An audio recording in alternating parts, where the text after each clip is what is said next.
State of the Union with Jake Tapper, Sunday at 9 and noon on CNN. Well, the Republican desire to force some debate changes is stalling this morning. So what will happen in next week's debate? CNN political commentator Bob Beckel used to negotiate with the networks over debate formats when he was a Democratic strategist. I didn't know that, Bob. Can't wait to talk about that.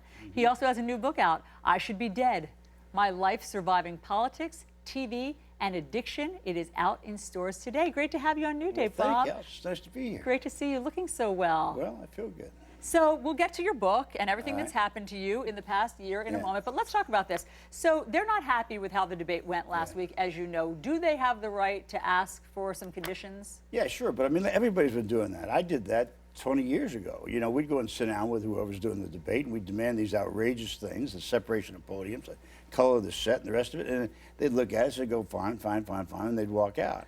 So it's not new what they're asking for, but it was more whiny than it was when we did it. We did it much more quietly. We just had Paul Beckel on, who said that what he thinks that they should acquiesce to some of the demands to have conservatives conduct the debates. He says that he'd be happy to see Sean Hannity, Mark Levin, Glenn Beck do the debates. How do you feel about those guys doing? I couldn't be more supportive of Paul's position on that. Why? Well, look, I'm for Trump or Carson. That's who I'd like to see get the nomination.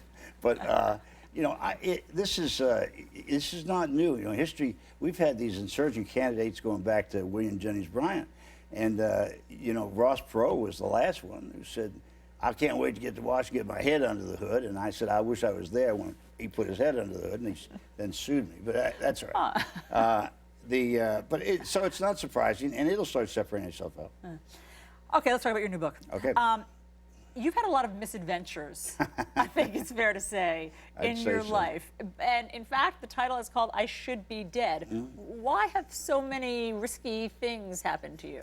Because I was a raging drunk, and you know, I've been shot, I've been stabbed, I've been in 2 car accidents where everybody else died except for me. And I lived in the light world by day. I was assistant to the president, and I was deputy assistant secretary of state. And at night, I'd live in the dark world with the con men. And those are the people I understood. And the last time that I drank, which was January 19th, 2001, I was in a biker bar down in southern Maryland trying to pick a woman up at a bar. And I had a funny feeling. I turned around, a guy had a .45 stuck right in my face. It was her husband.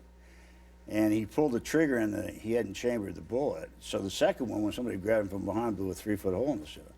So they threw me out in the parking lot. Just before I passed out, I said, God, if you really exist, and I wasn't a believer, it's the last drink I'll ever have. And it was by faith that I mean, I thought I was lucky. I mean, you know, being shot and being stabbed and being in barroom brawls and all that, I kept saying, you're the luckiest guy in the world. It wasn't luck, it was grace. And I realized that. So every day for me is sort of like a free day, you know? I mean, I should have been gone a long time ago. Now, not much bothers me anymore.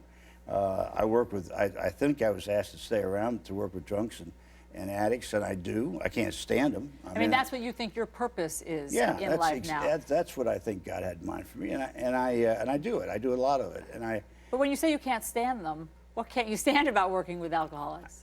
You ever been around a lot of alcoholics? I have been around my share. Yeah, okay. Well, you know how unpleasant they are. I had a guy, I explained to him that Hazleton, where I got sober, did a study saying that one alcoholic affects 75 people negatively, interfamily first, you know, and I do interventions.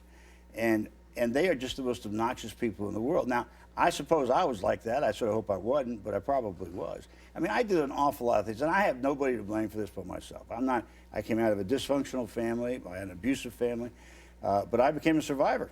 And people said, you know, everybody comes out of families like that is bound to lose. Well, the truth of the matter is you learn how to talk fast, you learn how to cut deals, you learn how to lie. All the training you need to be a politician. So I got quite successful during the day, but eventually it catches up with you. If you don't deal with it, it'll catch up with you in addiction, and it did. You talk about all of that in your book, and you talk about how you did find faith, courtesy, I think, of your friend Cal Thomas, who, of course, we both know and like. In one of your last chapters professionally, you were on the popular Fox show called The Five. You were the resident liberal. And then you disappeared for a while, and there was a lot of question about what happened to you and where you went. And Fox put out, when you separated from Fox, they put out what many consider to be a barbed statement. And let me read that.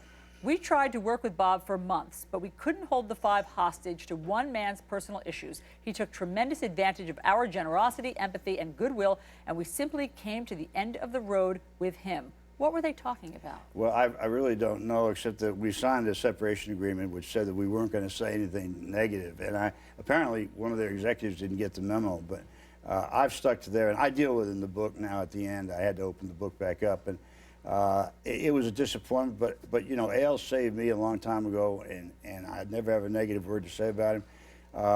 So we'll work it out one way or another, but I'm not going to try to chase down those demons, you know.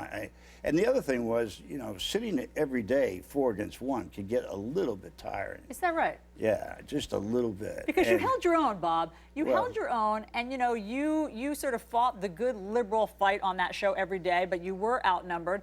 And I just want to read what you say about part of that in terms of finding understanding with people who can feel so differently than you. You write in your book, is it possible to love someone you totally disagree with? Is it possible to have civil discourse and an honest, mutually respectful conversation with someone whose viewpoints you think are dead wrong? Of course it is. And it's something people in this country need to remember and relearn how to do. How have we lost our way in this political election cycle from being able to talk across the aisle? Well, it's been going on for a long time, and that's, you know, we talked about Cal Thomas. When I was in real dire straits, he was the first one to come, and he's about as right as I am left. And, you know, there's a higher calling than this. You know, the rest of this stuff is just now gotten to the point where politics, your biggest danger is now to have a primary in your own party, you know. And I've never seen it quite like this, but I just believe that if people of goodwill can work things out. And if you have faith and if you want to keep the system intact, then you need to do that. And if it doesn't happen, well, we'll see.